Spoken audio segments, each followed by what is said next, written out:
on 8-aastane, elab Rakveres ja õpib Rakvere linna algkoolis, mis Annela arvates on parim kool maailmas. Annela sünnipäev on 10. juunil, siis kui igal pool on palju lilli ja võib-olla just sellepärast meeldibki Annelale lilli korjata ja neid kaunitesse kimpudesse seada. Kõige armsamaks loomaks peab Annela oma kassi Pätut, kuid veel meeldivad talle hobune ja elevant. Annela on rõõmus, julge ja ettevõtlik tüdruk ning tal on palju sõpru, kes talle täna kindlasti pöialt hoiavad. Sinule meeldib laulmisele ja tantsimisele lisaks veel näidelda. Mis näitemängudes sa juba mängida oled jõudnud? Pöialliisis ja...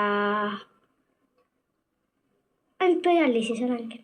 Kas see pöialliisi näidend tehti teie koolis? Ja seal kultuurimajas Ja keda sina pöialliisis mängisid? pöialliisid. Miks see roll sulle meeldib? Miks see pöialliisi mängimine sulle väga meeldis? See oli siukene, kurb ja ilus ja kena ja... Et seal olid kõik asjad olemas, mis elus endaski, jah? Aga kes sa ise oled rohkem selline lõbus tüdruk või selline tõsine tüdruk? Ma arvan, et rohkem lõbus. Et püüdsid sellesse pöialliisisse siis ka natuke seda rõõmsat joont juurde lisada, et muinasjutus on seal vahepeal küll kole kurb see asi. Aga teie õpite nüüd juba ühte uut näidendit. Mis näidend see on? Hakkame õppima. See on Kunksmoor. Jõulunäidendiks hakkame õppima. Ja keda sa selles mängid? Kunksmoori. Kuidas sulle nüüd tundub, et ühel aastal oled sa pöialliisi ja teisel aastal oled sa Kunksmoor? Et kas neid on raske õppida, neid erinevaid osi? Ma ei usu. Mis selles Kunksmooris sulle meeldib? See Kunksmoor.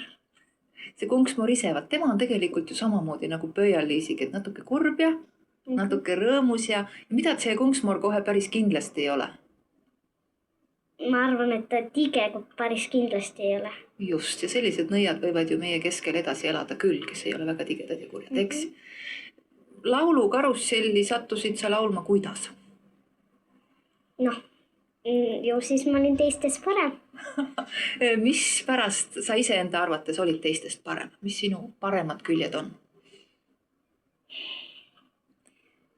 Nagu seda laulmisõpetaja ütles, et ma läksin sinna lavale särama. 8–10-aastaste lauljate esinemist alustab niisiis Annela Lappart Virumaa südamest Rakverest. Annela juhendaja on Rakvere muusikakooli õpetaja Merike Tamme.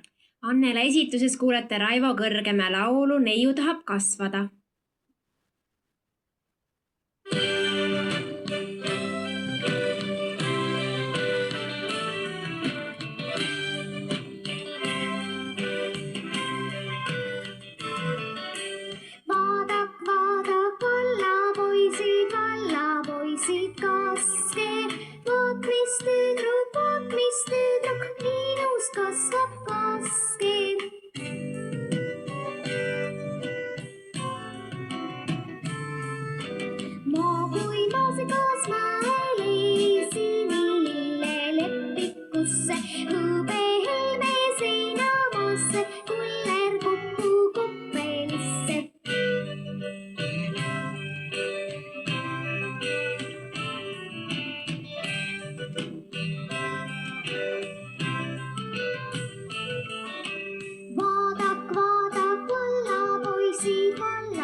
Las minna